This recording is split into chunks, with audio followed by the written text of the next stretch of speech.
तो nervous system को कितने पार्ट में डिवाइड किया हम लोग? दो पार्ट में। पहला हो गया सीएनएस, दूसरा क्या हो गया? पीएनएस। सीएनएस का full form central nervous system, जिसमें ब्रेन आ जाएगा, दूसरा क्या हो जाएगा? Spinal cord. पीएनएस हमारे लिए इसलिए इंपॉर्टेंट है कि सीएनएस के पास जो भी इंफॉर्मेशन जाएगा वो पीएनएस के थ्रू ही जाएगा। ठीक है। अब पीएनएस को हमने दो पार्ट में डिवाइड किए। पहला हो गया आपका एफरेंट, दूसरा क्या हो गया? इफरेंट। एफरेंट का दूसरा नाम क्या है? सेंसरी।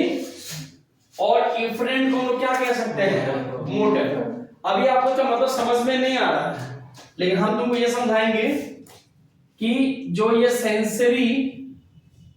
सेंसरी न्यूरॉन है, न्यूरॉन्स मैसेज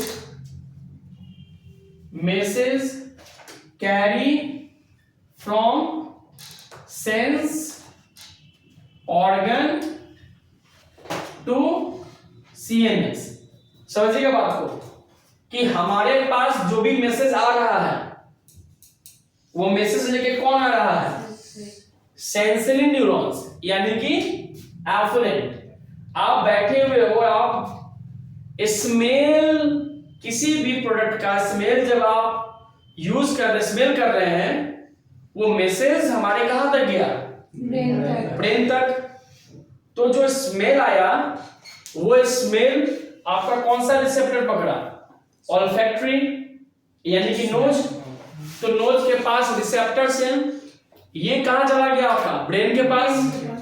तो इस इंफॉर्मेशन को जो ब्रेन तक लेकर के जाए उसे क्या कहते हैं हम लोग? सेंसरी, या फिर क्या कहेंगे उसको? एफरेंट कहेंगे। इसका जस्ट अपोजिट हो जाएगा क्या? इफरेंट। यानी कि इफरेंट यानी कि मोटर। मोटर का क्या काम है? ये मैसेज को लेकर के जाएगा, message carry from CNS to sense organ, है ना।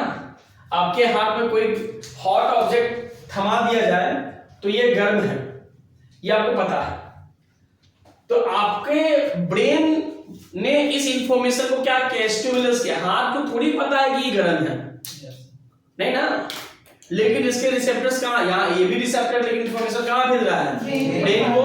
तो हम जब ब्रेन के पास मैसेज गया कि ये हॉट ऑब्जेक्ट है, इसको क्या कीजिए? आप विथड्रॉ कीजिए, हाथ हटाइए वहां से। तो एक इंफॉर्मेशन गया ब्रेन के पास और दूसरा इंफॉर्मेशन आया कि अब इसके क्या कर देना है? इसको छोड़ देना है ना। जब हम सेंसरी की बात करते हैं तो इसको हम दो पार्ट में डिवाइड करते हैं, स्पेशल, दूसरा जनरल। देखने के लिए आपका क्या हो गया? Photo receptor. सुनने के लिए ऑडिटरी रिसेप्टर यानी ऑडियो रिसेप्टर। टच के लिए थिकमो। अब टच जो है ना हमारे स्किन का, थिकमो यानी कि टेम्परेचर, कोई भी चीज ठंडा है या फिर गर्म है। उसके बाद आपका आ गया स्मेल, ऑल्फैक्टरी, और दूसरा हो गया गस्टैक्टरी। जनरल में आ गया इक्विलिब्रियम, यानी कि बॉडी का बैलेंस करना। आपकी बॉडी को बैलेंस कौन करता है? हमारे बॉडी को बैलेंस कौन किए हुए है? ईयर के अंदर फ्लूइड है, वो फ्लूइड हमारे बॉडी को क्या किए हुए है? वो कंट्रोल किए हुए, बैलेंस किए हुए हैं। दूसरा हो गया मूवमेंट एंड लोकोमोशन, यानी कि लिम्स का मूवमेंट, लिम्स मूवमेंट।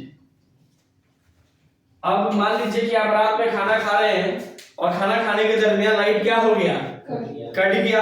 आपने ये निवाला लिया और लाइट कट गया, तो आप इस निवाले को वापस रख देते हैं क्या? कि इंतजार करेंगे लाइट आए तब खाएंगे, क्योंकि आपको पता है कि मेरा मुंह कहाँ है। ये उठाया, मुंह में चला गया। ऐसा नहीं है कि आपको कुछ जबरदस्ती क्या कर रहे हैं, नाक में जबरदस्ती डाल रहे हैं। खाना लगता है कि ज्यादा बड़ा ले लिए हैं क्या, कॉर्ड ज्यादा हो गया, ऐसा नहीं ना है। यानी कुछ चीजें हमारे हैबिचुएट में आ चुकी हैं, यानी कि आपके लिम्स का मूवमेंट। रात में लाइन भी कट जाएगा तो भी जो निवाला नहीं है ये कहाँ जाएगा? माउथ में ही जाएगा, ना कि पड़ोसी को खिला रहे हैं कि भाई तू खा ले, या गलती से जो भी है। तो ऐसे जो रिसेप्टर्स है ये किस में आते हैं? जनरल में। दूसरा आया आपका, है ना, यहां से ये मैसेज इनके पास गया, एफरेंट क्या करता है, ये इफरेंट मैसेज ट्रांसफर करता है। तो मोटर में दो, एसएनएस का एग्जांपल आपका आ जाएगा वॉलेंट्री। वॉलेंट्री एक ऐसा कंट्रोल जिसको हम लोग क्या कर सकते हैं, कंट्रोल कर सकते हैं। इसके लिए कौन सा मसल्स है हमारे बॉडी में? 3 तरह का मसल्स होता है, स्केलेटन, उसका विसरल यानी स्मूथ, और तीसरा कार्डियक। वॉलेंट्री में इन तीनों में से क्या आएगा? स्केलेटन। स्केलेटन मसल्स हमारे कंट्रोल में होता है। एक एग्जांपल बता दीजिए तो स्केलेटन मसल का। बाइसेप्स इधर कंट्रोल है।